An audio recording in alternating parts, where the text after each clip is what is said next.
application of ethical behavior by Primark. But before I start, I need to ask you a question. Is anyone interested in fashion? Thank you. Another question. Is anyone wearing, any Primark clothes? Very good, very good. Push people. Since no one is wearing any Primark clothing, I'm going to tell you a bit where Primark clothing comes from. So if you listen to my presentation, hopefully you will know where the clothes come from. Now, fashion being a billion-dollar industry is one of the reasons we chose Primark as our company for our presentation. And as you know, there is two sides to Primark. One is a very glamorous one, as you can see here, and the other one is not very glamorous, as you can see. There is more to fashion than just designer clothes and fashion shows and critics. In 2008, Primark was voted the most unethical company by Consumer Magazine. I don't know if you all know that, but I'll give you a brief background about Primark anyway. Primark was started in 1969 in Dublin, Ireland. In 1973, they opened 18 stores in the UK. In 1995, they acquired DHS, adding 16 more stores. In 2000, they acquired C&A, adding 11 more stores, making a total of 108 altogether. In 2006, they opened their first store in Spain. In 2009, they opened their first store in Netherlands, Portugal, and Belgium. And in 2011, last year, they opened their first store in Germany. In total, Primark has got more than 250 stores. And as I speak right now, last month, they acquired a profit of 2.7 billion. Now I'll talk about ethics and how we understand it. We understand ethics as a subject that seeks to understand what is good and what is bad. The theories we use for Primark are constant theories and character theories. For constant theory, we chose ethical egoism and altruism, and for character theory, we chose fairness and justice and social interest to others. Now, what is going wrong with Primark? There's so many things, which have led Primark to behave unethically. These are some of the reasons we think have led Primark to behave unethically. First of all, fierce competition between fashion brands. Because there is so much competition between fashion brands, Primark has adopted the cost-saving strategy where they have to set up their costs so that they can sell their clothes at a very cheaper price. The other one is fast changing consumer needs and trends.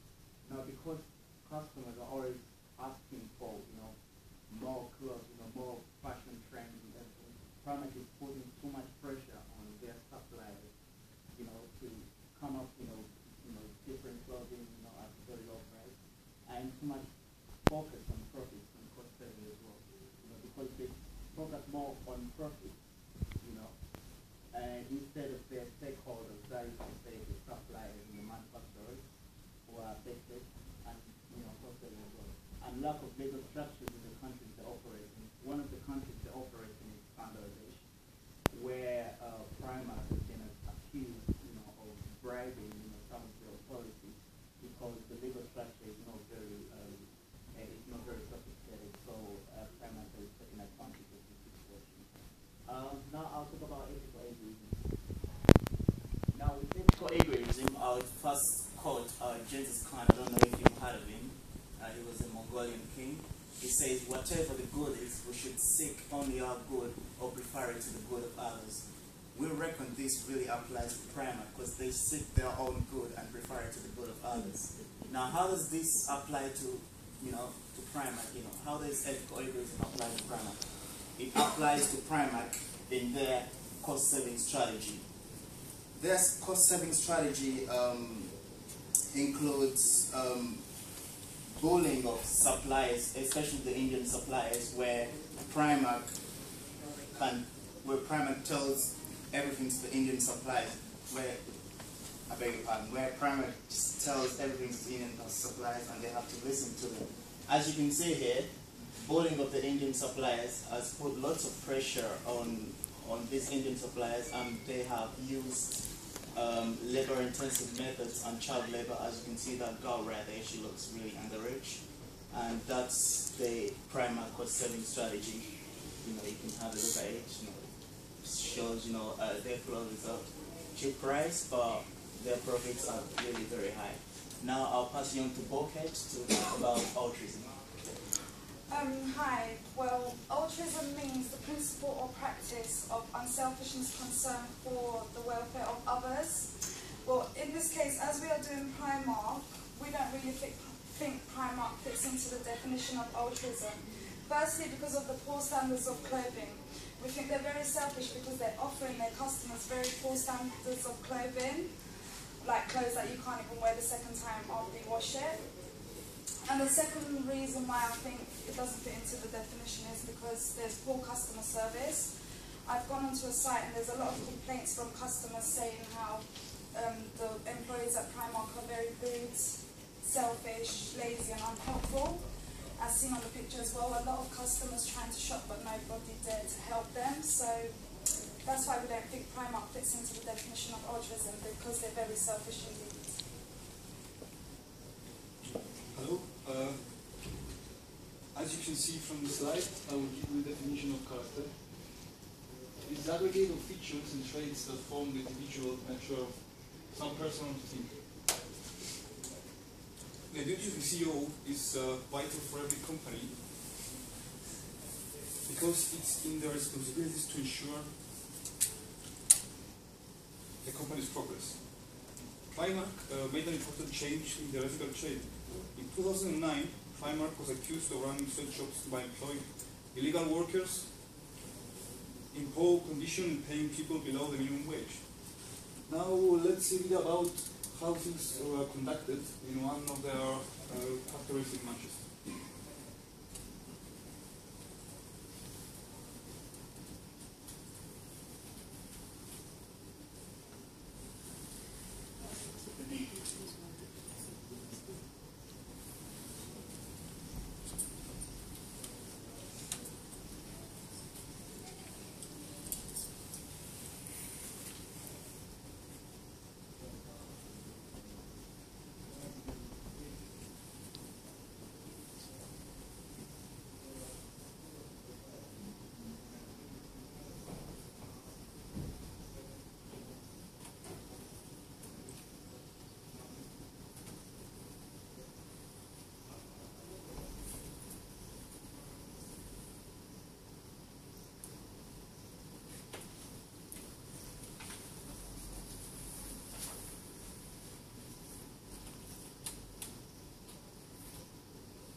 This video put Primark in the spotlight because, as I said before, they were paying the employees below the minimum wage, and they are not checking if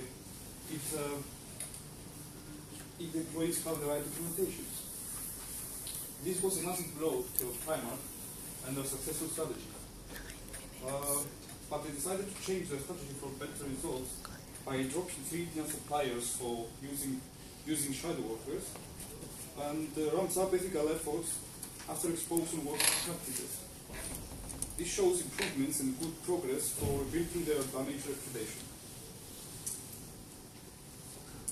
And now for our recommendation, we think Primark should actually use these theories to their advantage, like for altruism, which encourages more the principles and practices of unselfishness towards the welfare of others, through promoting equal opportunities for manufacturing employees in their Asian manufacturing factories, and improving the working conditions and pay of these workers so that they can improve their standards of living, and also application of the character theory, where Primark can promote a more friendly working environment in the UK and also improve the pay of the people in the UK and Europe, and also improve on their products as well. In conclusion, we think Primark is aware of the ethical concept, but because of their vaulting ambition and greed, that is to say maximizing profits, at the lowest possible cost, we believe Primark can overcome the situation through using our recommendation in our last slides. Thank you very much.